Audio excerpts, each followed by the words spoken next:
Once I received this mixer, I was playing some records and I realized that my subwoofer was rumbling like crazy. I was planning to claim the manufacturer because of that. However, after root cause analysis, I realized that it was actually coming from my turntables.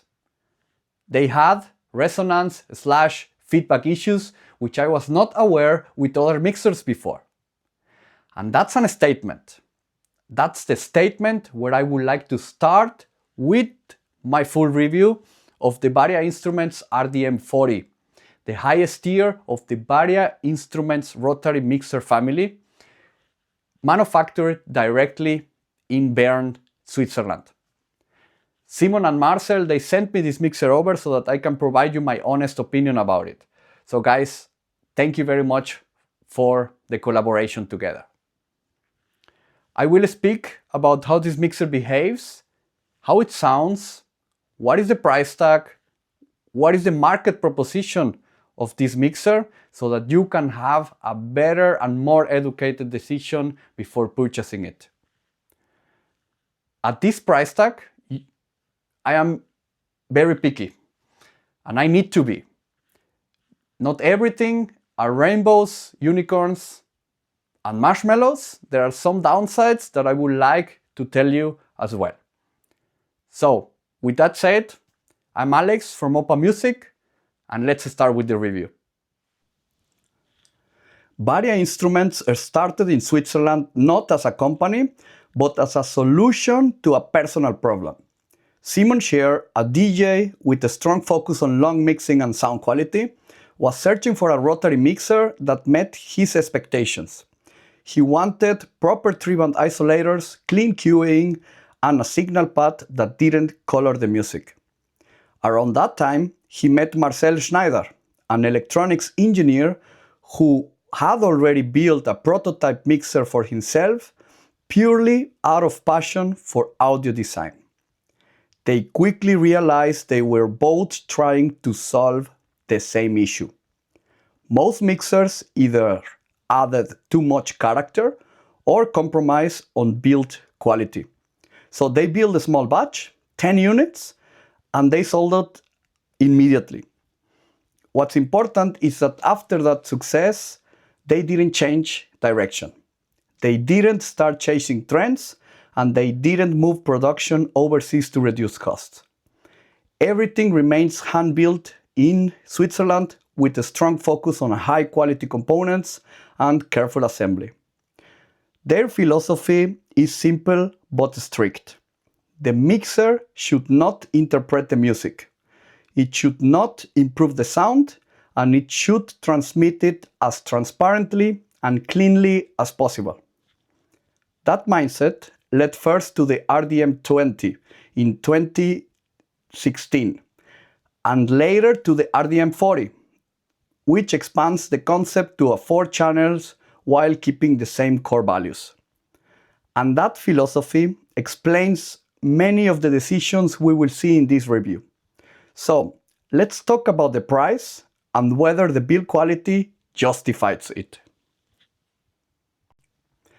Let's talk about price, because this will quickly filter serious buyers from newcomers. The RDM40 is listed at 3,490 Swiss francs, which converts at the moment of this review to roughly 3,825 euros. And that is before import taxes. Once you add VAT, customs duties, and shipping, depending on where you live, you will realistically end up paying well above 4,000 euros for this mixer. For comparison, Varia's first mixer, the RDM20, is around 2,190 Swiss francs. So yes, the RDM40 clearly sits in the high-end category. Now, something important and personal. Back in 2022, I actually ordered this mixer for myself at exactly the same price. Despite inflation, rising components costs, and logistics problems over the last years, the price has not changed. That tells you that Simon and Marcel are clearly trying to absorb costs instead of simply increasing prices. Unfortunately, I had to retract my order at the time because once the import taxes were added, the final price became simply too high for me. And that's something buyers should consider carefully.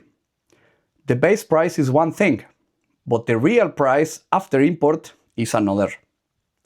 So, let's put this into perspective. The 4-channel rotary market is extremely competitive today. We have a lot of options now. For example, the Alpha Theta Euphonia, it's around 3,600 euros. The Resor rotary mixer, around 2,999 euros. And the Union Audio 4-valve is around 2,600 euros. If we compare to Condesa Carmen, the SE version, it's around 3,375 euros before import. At this level, manufacturers are not competing on price alone. They compete on philosophy, engineering decisions, sonic character, and long-term ownership value. Above the 3,000 euros level, something interesting happens from a customer perspective. You are not buying features anymore. You are not buying trust. You are buying engineering philosophy, and you are buying long-term reliability. Because when someone spends more than 4,000 on a mixer, they expect it to last for many years. From a construction standpoint, the RDM40 delivers. The chassis is not heavy as I thought it will be, but rather rigid and precisely finished. Nothing flexes, nothing feels fragile. The unit weighs about 5.5 kilograms and feels like a serious piece of equipment. Internally, it uses a linear power supply, built directly into the mixer, so no external power brick. I asked Varia about the heat management because linear power supplies can generate significant heat, and that's something that I would like to highlight here. They explained that the design spreads heat across the chassis using aluminum strips and metal surfaces inside the housing, while voltages, regulator, and use cooling fins. The transformer itself is covered with MU metal shield, reducing electromagnetic radiation and helping maintain performance specifications.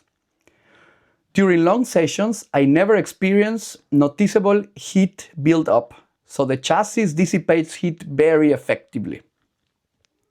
Another interesting detail, every potentiometer in the mixer is an Alps RK27. There are 33 of them in the RDM40, something rarely seen in mixer designs. The circuit itself uses high-quality components including the WIMA and Kemet film capacitors, electrolytes from Panasonic and Nichicon, and operational amplifiers from Texas Instruments Bohr Brown, NJR Nishinbo, and THAT Corporation line drivers. I know this is for geek people looking about the internals, and I need them to mention that for you. Finally, the continuous serial numbering on the rear panel reinforces the boutique nature of production. So yes, this is an expensive mixer, but the build and component choices clearly place in the right category. Now, let's move on to how this mixer actually feels to use. Now, let's talk about how this mixer actually feels to use. The first thing you notice is the aesthetics. It looks different than other competitors in the market. When I unpacked it, my wife, who has absolutely nothing to do with DJ gear, looked at it and said, "Wow, this looks like something from an airplane cockpit or from the space." So I will leave it to you whether the design language is for you or not. In terms of height, it sits roughly at the same level as turntables and media players. Combine it with a slight tilt from the upper panel. This means you don't need a separate mixer stand in most setups. While researching DJs who use this mixer, I also noticed something interesting. From the back, apart from the information plate, there is very little branding. Since most DJ videos online are filmed facing the DJ rather than from the above or behind, only people who already know the mixer will recognize it. It's subtle branding. So the layout itself is defined in two functional zones. The lower section is the performance area. Channel rotaries, the 3-band isolators are arranged in a triangle, gain controls and send knobs. In the upper section handles technical control, headphone level, input selection, return control, queuing section, house and boot controls, and the BU meters. And speaking of the BU meters, these are honestly some of the best looking I have seen. The illumination fills the entire window rather than coming from a single LED at the bottom, which gives them a very refined look. In the center, you have a program or pre-fade line switch, allowing you to choose whether the BU meters display the master output or the Q signal. There is no split function Q here. Both BU meters always show the same level selected in signals, the left and the right. The spacing between knobs is generous, allowing precise adjustment without touching neighboring controls. The knobs themselves feel smooth with moderate resistance, enough to prevent accidental movement. Below the master isolators, you find that the pre-fader line buttons, which light green when activated. A very useful feature is that you can hold the PFL button temporarily to preview the signal. Once released, it disengages automatically. This is extremely helpful for quick checks during blending. The gain control also has a LED indicator showing input intensity. However, I noticed that the LED behavior doesn't not always perfectly match the BU meter readings. Sometimes the BU meters are already reaching the red zone, while the gain LED remains green. I will explain and I will show you that in the demo part. It is not a problem, but something to be aware of. The channel isolators are arranged in a triangle, bass on the left, mids on the top, and highs on the right. This is not a traditional EQ. This is a true 3-band isolator. Bass controls everything below roughly 125 Hz, mids up to 4 kHz, and highs cover the remaining frequencies. The response is extremely precise. Every small movement is audible. One detail I appreciate are the bold unity gain markings. I confirmed directly with Varia that these marks represent the exact unity gain position for both the gain and the rotary shader faders. Another interesting design details in the gain behavior. Even with the gain knob fully closed, signal can still pass if the channel rotary fader is at unity. Varia explained that the gain stage works at plus/minus 12 dB trim, not as a mute stage. The actual level control during mixing is handled by the rotary channel fader. One small practical limitation is if the mixer is installed at a higher than elbow level, which was the case in my setup, the angled panel makes knob markings harder to see. Sometimes I couldn't tell if an isolator was perfectly centered. On the other hand, it forces you to rely more on listening than visual references. However, it's not my cup of tea here. And I really struggle with this. And again, I will give you more details once we go into the demo. And finally, the headphone output is 6.3 millimeters only, no 3.5 millimeter jack. You will get a lot of sound out of it, extremely loud. So if you are an audiophile using headphones with high impedance, this will not a problem, of course. Overall, the ergonomics reflect Varia's philosophy: focused, minimal, and intentional. Now, let's turn the mixer around and look at the connectivity. Starting from the far left, we have the main AC output. The RDM40 uses an internal linear power supply, meaning there is no external power wick. Next, we have the record output via RCA. And a very useful detail is that the record output level can be controlled directly from the main panel. This is something that you don't find in other Rotary mixers. After that comes the house output via XLR connectors, and this is basically your main system output. Next, in the boot output via 6.3 mm TRS with its own level control, which I really also appreciate. Then we reach the send and return section. The send can operate in mono and stereo, and each channel has access to external effects routing with a dedicated return control on the front panel, which I miss, for example, in my Union Audio 4 valve. After that comes the microphone input via XLR connected to channel 4. So the channel's inputs then follow. For channel 4 you have line input and microphone capability, and the channel 3 you have line and phono input, channel 2 line and phono input, and channel 1 the same. Each phono channel has its own grounding terminal, and one small practical observation is that the earth cable clamp doesn't fully enclose the grounding post in the most intuitive way. One side of the clamp needs to be positioned toward the center, opening to secure it properly. It works perfectly once attached, but the mechanical fit is slightly different from other mixers. Overall, the connectivity is clean, is logical, and is complete. You get everything needed for vinyl, digital sources, or even external effects, and proper club routing.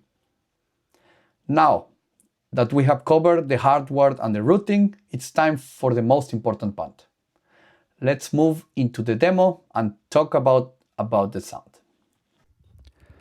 Good guys, let me show you how this mixer behaves on the sound perspective, and let me address some problems or some issues that I am not fan of.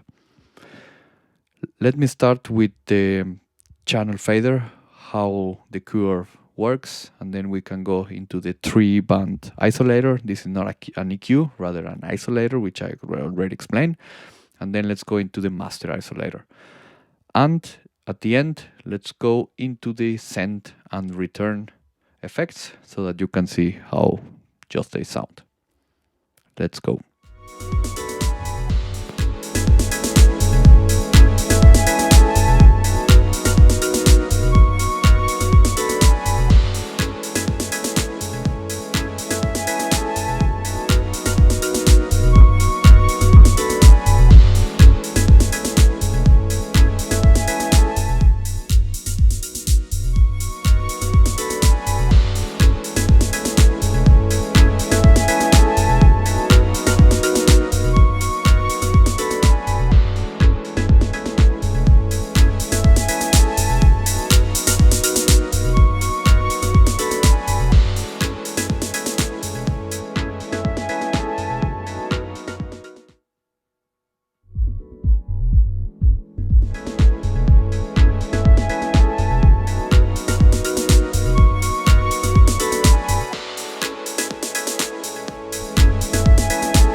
Good.